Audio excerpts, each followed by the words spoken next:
And joining us now is retired U.S. Marine Colonel Mike Jernigan.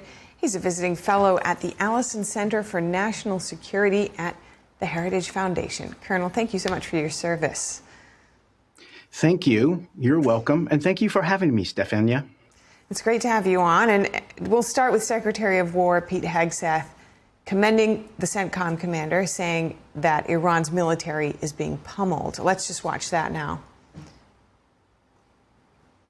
In just days of Operation Epic Fury, you and your team have delivered nothing short of devastating, precise strikes, taking out the better part of Iran's Navy, making it combat ineffective, neutralizing missile sites and launchers, and establishing total dominance over the skies we fly over and seas we fly over.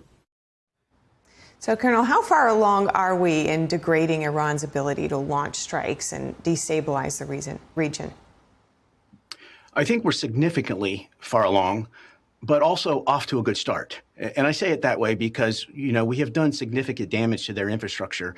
They've reduced their ability to launch ballistic missiles. They've reduced their ability to launch the drones. However, there's lots of little outposts all over the country with colonels probably in charge with missiles. So there's going to take some time to be able to go to pursue all of those targets.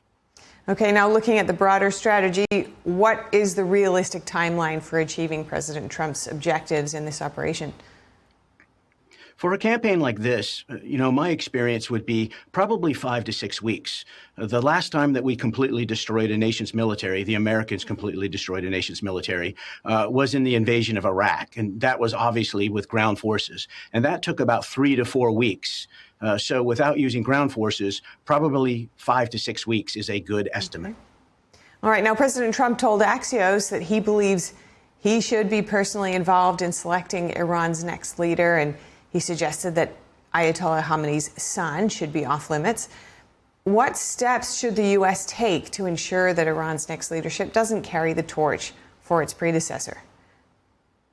That question is probably best for the policymakers or, the president's staff. Okay. All right. Let's look at China.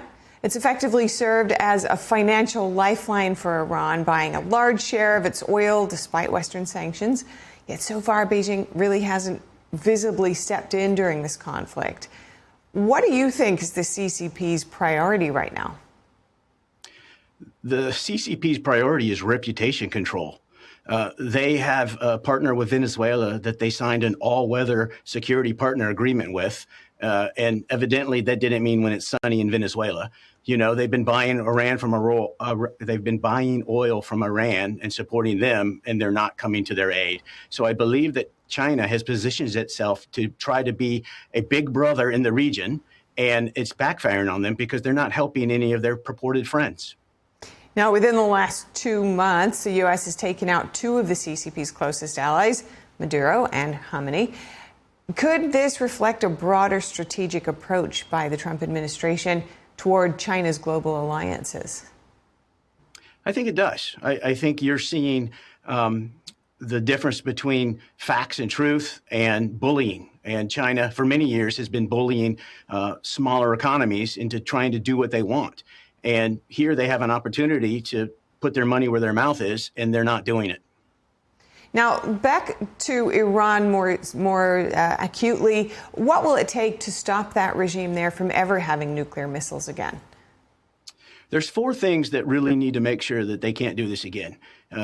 Infrastructure, the buildings and the machines, the talent, the people, the brains, the technology, the science, the plutonium, but also the inventory. We have to make sure that they don't have anything left. So get rid of their ability to rebuild it, break up the buildings, break up the science, break up the people, and then break up the bombs. And what do you think might be Iran's next likely move in this war? I think that they are running out of options rapidly. They've been irritating all their neighbors. It appears to me that they've shot at everybody in their neighborhood except Pakistan. So maybe that happens this weekend or something. But they seem to be not getting friends in the world. And the only thing I think they can hope to do at this point is try to extend the war and try to, elicit some sort of world opinion to have the United States stop. And I don't think that that's going to be very effective. We're certainly watching it closely. Thank you so much for your time today, Colonel Mike Jernigan. Thank you for having me.